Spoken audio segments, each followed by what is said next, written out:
China has started to become the new powerhouse of Warcraft 3. Now swarms of top Chinese players compete against a few Koreans in the China Esports Games 2007 series. Can Koreans Fav and Remind, both past champions of the event, return to glory, or will one of the many Chinese players, including Fly, Sky, Infi, and LYC, take the title? Find out on episode 22 of Imbalanced.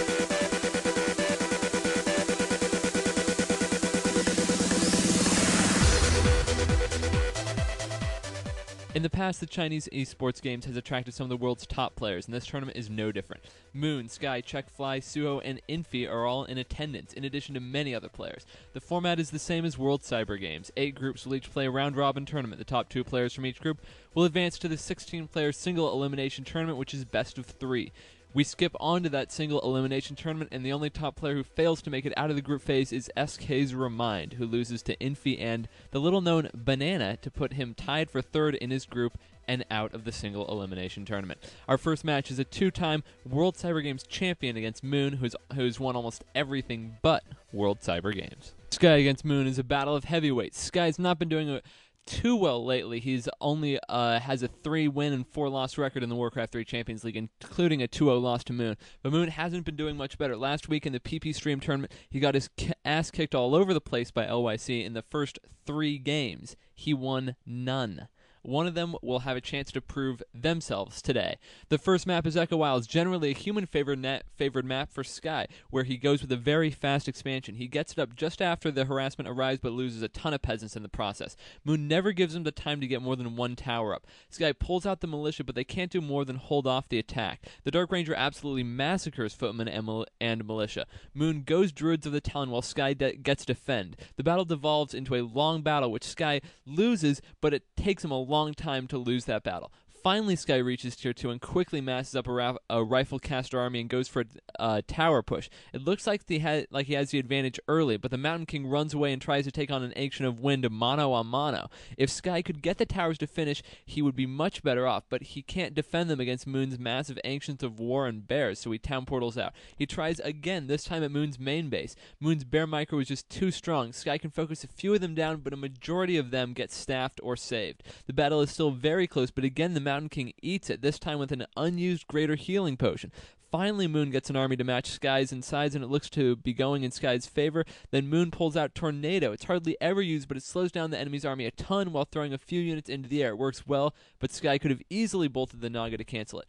Moon has the dual level 6 heroes in an expansion, but right now he doesn't have the army he needs. Eventually, the dual level 6 heroes in equal economies catch up to Sky, and Moon takes the first map.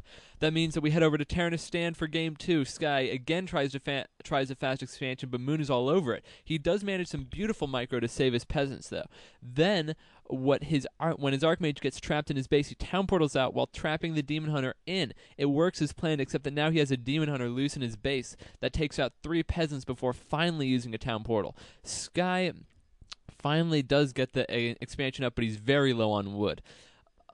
Moon comes in, and again the harassment is very deadly. Sky manages a Nagas round, but Moon has the firepower to break her out of it. Finally, a tower goes up, and Sky takes out the archers accompanying Moon's army, and Moon has to back off. Sky even manages a little harassment, taking out one of Moon's Ancients of Lore.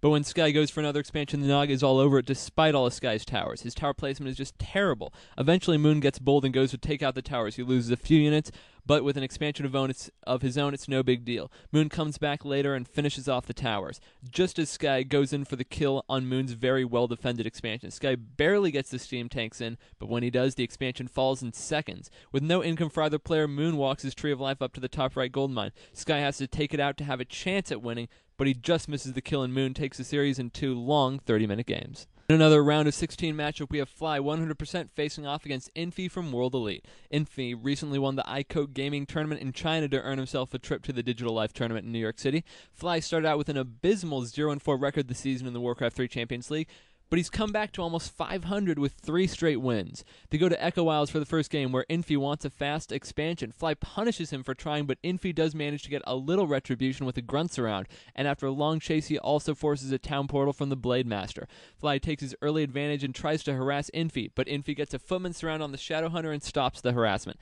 Infi hits a Tier 2, and goes for a summon and mercenary army. The army easily beats off the Wyvern, and all of a sudden Fly is stuck with 2 heroes and 3 guns against a much larger army. That allows Infi to take the expansion down.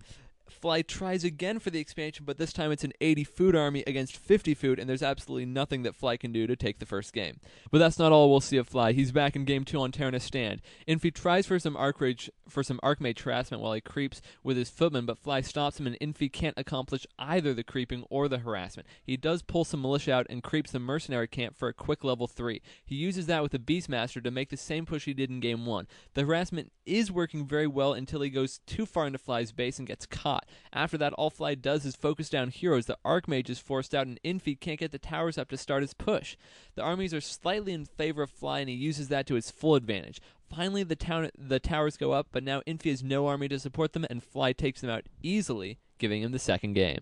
It's on to Turtle Rock for the final game. Infi starts out with a lumber mill, which would hopefully let him tech faster.